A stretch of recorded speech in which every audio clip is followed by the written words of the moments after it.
আমাদের জীবনে সবারই কিছু না কিছু হওয়ার লক্ষ্য থাকে। আমরা সবাই জীবনে সফলতা পেতে চাই। আমরা খুব তাড়াতাড়ি ঠিক করে নিই যে এটা করব ওটা করব, কিন্তু আসলেই যেটা করার কথা সেটা আমরা করি না। যখনই কাজের কথা হয় তখনই মনে হয় আজকে আমার ভালো লাগছে না, এটা আমি কালকে করব, এখন নয় পরে করব।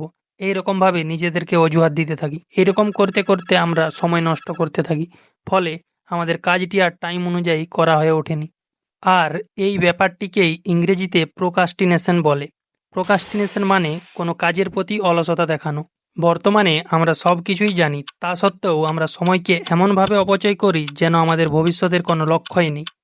আর এইভাবেই যদি আমরা আমাদের মূল্যবান সময়কে অপচয় করতে থাকি, তাহলে ভবিষ্যতে আমাদেরকে খুব খারাপ দিনের সঙ্গে লড়াই করতে হবে।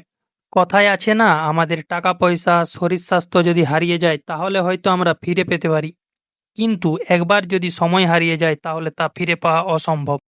আর এখানে প্রোক্রাস্টিনেশন শব্দটি ব্যবহার করা হয়েছে কারণ দুনিয়ার প্রায় 50% মানুষ কাজের প্রতি অলসতা দেখিয়ে সময় নষ্ট করে। এখন প্রশ্ন হলো, মানুষ তাহলে কাজের প্রতি প্রোক্রাস্টিনেশন করে কেন?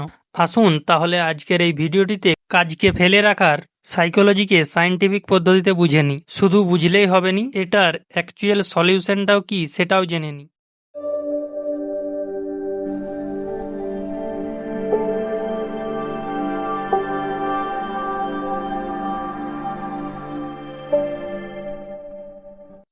প্রোক্রাস্টিনেশন শুধু আজকের সমস্যা নয়, এটা আদিমকাল থেকেই চলে আসছে।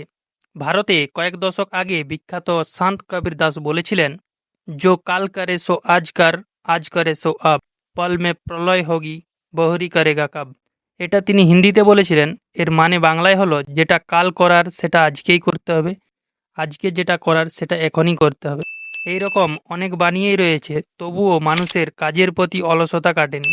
আজকের দিনেও প্রায় পৃথিবীর 50% মানুষ কাজকে ফেলে রাখে, মানে কাজের প্রতি অলসতা দেখায়।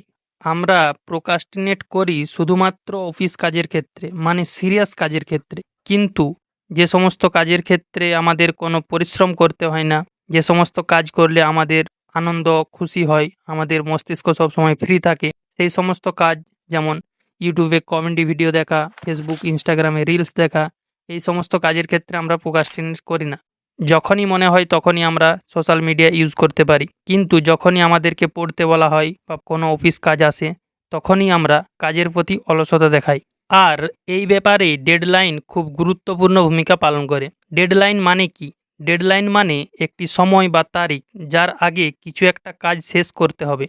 মনে করো কোনো কাজের জন্য, যেমন এক্সাম বা কোনো অফিসের ফাইল সাবমিট, এর ক্ষেত্রে ডেডলাইন আছে 30 তারিখ পর্যন্ত। এখান থেকেই শুরু হয় প্রোক্রাস্টিনেশন করা। 29 তারিখের সকাল পর্যন্ত মনে হবে এখন নয়, এটা পরে করব, একটু পরে করব, 5 মিনিট সোশ্যাল মিডিয়া ইউজ করে নিই, তারপরে করব। ওই 5 মিনিট যে কখন 1 ঘন্টায় বদলে যাবে সেটা বুঝতে পারা যাবে না। তারপর মনে হবে এখন একটু কিছু খেয়ে নিই, খাওয়ার পর মনে হবে এখন একটু ঘুমিয়ে পড়লে ভালো হয়।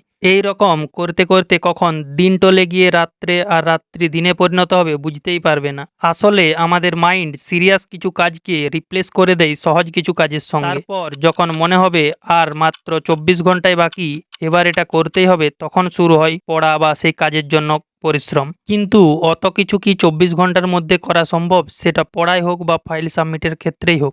যাই হোক, এটার ক্ষেত্রে একটা ডেডলাইন ছিল, তাই পড়া করে এক্সাম দেওয়া হলো বা অফিসের ফাইল সাবমিট করা হলো। কিন্তু ভাবুন, যেখানে কোনো ডেডলাইন নেই, সেক্ষেত্রে প্রোক্রাস্টিনেশন একটা ভয়ঙ্কর রূপ নেয়। মনে করুন আপনার স্বপ্ন হচ্ছে ব্যবসা করা, চাকরি ছেড়ে একজন সফল ব্যবসায়ী হওয়া, কিন্তু আপনি কখনো এই অ্যারেঞ্জমেন্টটাই করতে পারেননি, শুধু মনে মনে করতে আর ভাবতেই রয়ে গেছেন।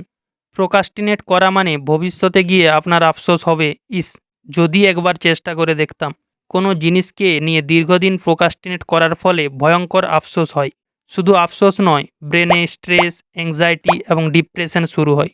আর এই প্রোক্রাস্টিনেশনের উপরেই ভিত্তি করে ডক্টর প্যারিস স্টিল এবং ডক্টর কর্নেলিয়াস কনিগ এর উপর একটি থিওরি দিয়েছেন। সেই থিওরিটি হলো টেম্পোরাল মোটিভেশন থিওরি। এই থিওরি অনুসারে আপনার মধ্যে কাজ করার মোটিভেশন কখন আসবে? মোটিভেশন তখনই আসবে যখন আপনার পার্সোনাল নিড, ওই কাজ এবং ওই কাজের রেজাল্টের সঙ্গে মিলে যাবে। মানে একটি উদাহরণ দিয়ে বলি, ধরুন আপনি একজন খেলোয়াড়, আপনার এই মুহূর্তে যেটা সবচেয়ে বেশি চাহিদা রয়েছে সেটি হচ্ছে একটি গাড়ি। আপনি খবর পেলেন যে কোনো একটি জায়গায় খেলার টুর্নামেন্ট হচ্ছে এবং সেখানেও যে ফার্স্ট পুরস্কারটি রাখা রয়েছে সেটি হচ্ছে একটি গাড়ি। তাহলে আপনার পার্সোনাল নিড আপনার কাজ এবং কাজের রেজাল্টের সঙ্গে মিলে যাচ্ছে। মানে আপনি পেশায় একজন খেলোয়াড়, সেই খেলার টুর্নামেন্টের মধ্যেই গাড়িটি দেওয়া হচ্ছে। তখন আপনার মধ্যে আকাঙ্ক্ষা থাকবে যে আপনি এই কাজটি করতে পারেন এবং এই কাজের জন্য যে পুরস্কার আছে সেগুলো আপনি জিততে পারবেন। এর থেকেও বেশি মানে আপনি কাজ করার ক্ষেত্রে সর্বোচ্চ মোটিভেশন পাবেন তখন যখন কাজ করার পর যে পুরস্কারটি আপনি পাবেন সেটা যেন আপনার বর্তমান জীবনের থেকে বেশি মূল্যের হয় এবং শেষমেশ পুরস্কার যেমন তাড়াতাড়ি আসে, বেশি দেরি না হয়। এক্ষেত্রে আগের উদাহরণটিকেই পরিকল্পনা করুন। মনে করুন একটা দরিদ্র বাড়ির ছেলে, সে পেশায় একজন খেলোয়াড়। সে একটি টুর্নামেন্ট খেলার কথা ভাবছে যেখানে ফার্স্ট প্রাইজ রয়েছে 1 কোটি টাকার একটি গাড়ি। তাহলে তার জীবনে 1 কোটি টাকার দামের গাড়িটির অনেক বেশি মূল্য এবং গাড়ি যে পুরস্কারটি আছে সেটি টুর্নামেন্ট শেষ হওয়ার সঙ্গে সঙ্গেই দেওয়া হবে। তাহলে ওই খেলোয়াড়টির টুর্নামেন্টের খেলায় অংশগ্রহণ করার যে মোটিভেশন থাকবে সেটা সর্বোচ্চ লেভেলের হবে। মূলত কোনো কাজের মধ্যে যদি এই 4টি জিনিস থাকে তাহলে মানুষ সাধারণত প্রোক্রাস্টিনেশন করে না। এগুলি হলো পছন্দসই পুরস্কার, জয়ের প্রত্যাশা, বর্তমান লাইফের থেকে মূল্যবান পুরস্কার এবং তাৎক্ষণিক রেজাল্ট।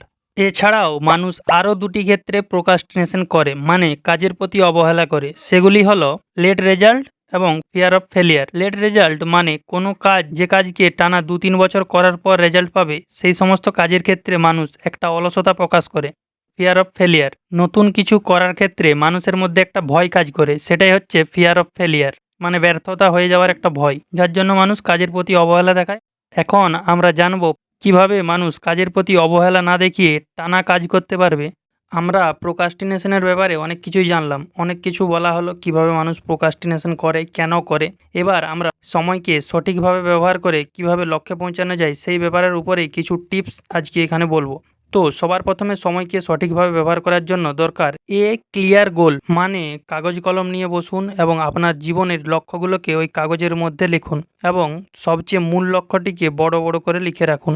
তারপর আপনি যে রুমটিতে থাকেন সেই রুমের দেওয়ালে কোনো জায়গায় ওই লেখাটি লাগিয়ে রাখুন, যাতে আপনি আপনার স্বপ্নের জন্য যখন কাজ করবেন সেই কাজের একটি দিক নির্দেশ এবং মোটিভেশন থাকে। 2 নম্বর টিপস হচ্ছে break task into smaller steps. বড় বা দীর্ঘ সময়ের লক্ষ্যকে ছোট ছোট পরিচালনযোগ্য ধাপে ভাগ করুন, যাতে সেগুলি কম কঠিন হয় এবং সহজে শুরু করা যায়। Number 3, create a schedule. কোনো কাজ কখন করবেন সেটার জন্য একটা রুটিন তৈরি করুন এবং সেই কাজটির প্রতি দৃঢ় থাকুন।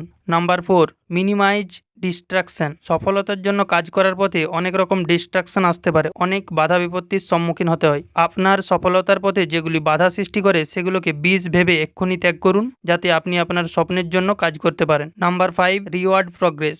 পজিটিভ চিন্তাধারাকে উৎসাহিত করতে এবং মোটিভেট থাকতে নিজেকে ছোট ছোট কাজ শেষ হওয়ার পর পুরস্কৃত করুন। এই 4-5টি স্টেপের মাধ্যমে প্রোক্রাস্টিনেশনকে দূর করে নিজের স্বপ্নের জন্য কাজ করার প্রতি দৃঢ় থাকুন এবং এই ধরনের মোটিভেশনমূলক ভিডিও পেতে আমাদের চ্যানেলটির সঙ্গে জুড়ে থাকুন।